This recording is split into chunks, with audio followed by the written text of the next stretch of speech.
Good day, ma'am. My name is Joseph D. Machado Jr. from BECE 1B.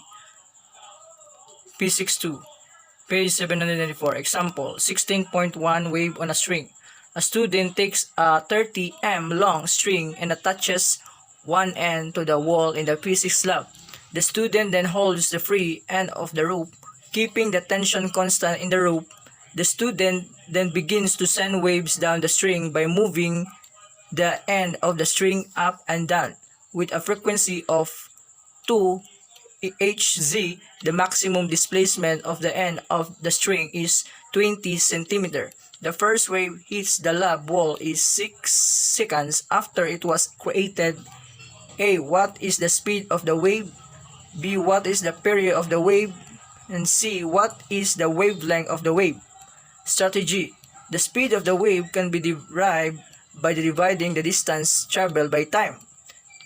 B. The period of the wave is the inverse of frequency of driving force. C. The wavelength can be found from the speed and period. V is equals to Vt. Solution. The first wave traveled 30 m in 6 seconds. Velocity is equals to 30 divided by 6 seconds. Total is 5 m over seconds. B. The period is equals to the inverse of the frequency. T is equals to I over F is equals to 1 over 2 seconds negative 1 is equals to 0.50 seconds. The wavelength is equals to the velocity times the period. A is equals to Vt is equals to 5 m over seconds multiplied by 0.50 seconds is equals to 2.50 meter. Significance. The frequency of the wave produced by an oscillating driving force is equals to the frequency of the driving force. Characteristics of a wave. A transverse mechanical wave propagates in the positive x direction through a spring as shown in figure 16.4. A. With a constant wave speed and the medium oscillates between plus A and negative A around an equilibrium position.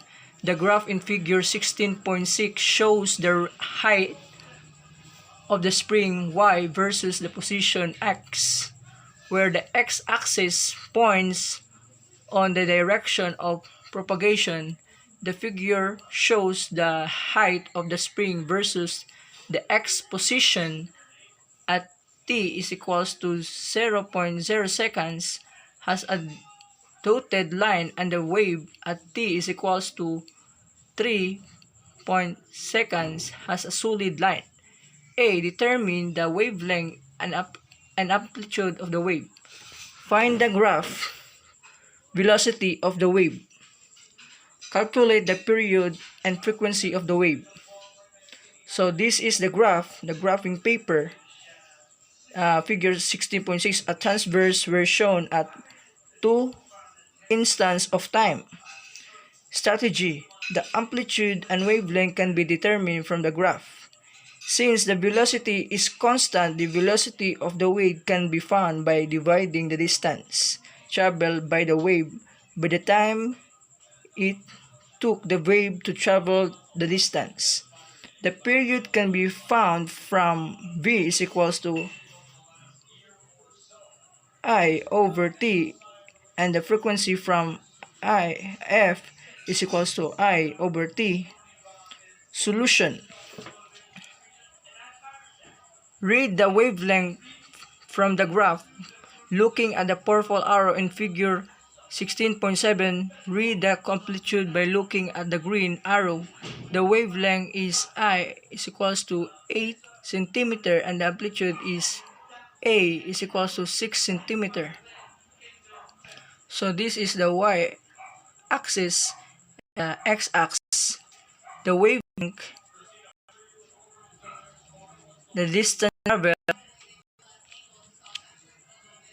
and t is equals to 3 seconds, and t is equals to 0 seconds, and the amplitude, then characteristics of the wave marked on a graph of its displacement. B. The distance the wave traveled from time t is equals to 0 seconds to time 3 seconds can be seen in the graph. 8 cm minus 2 cm is equals to 6 cm. The velocity is v is equals to triangle x over triangle t is equals to 8 cm minus 2 cm divided by 3 seconds minus 0 seconds. The total is 2 cm per seconds. C. The period t is I over v is equals to 8 cm over 2 cm per seconds is equals to 4 seconds, and the frequency is f is equals to I over t is equals to 1 over 4 seconds is equal to 0.25 Hz. Significance: note that the wavelength can be found using any two successive identical points that reflect having the same height and slope. You should choose 2 points that are most convenient. The displacement can also be found using any convenient point.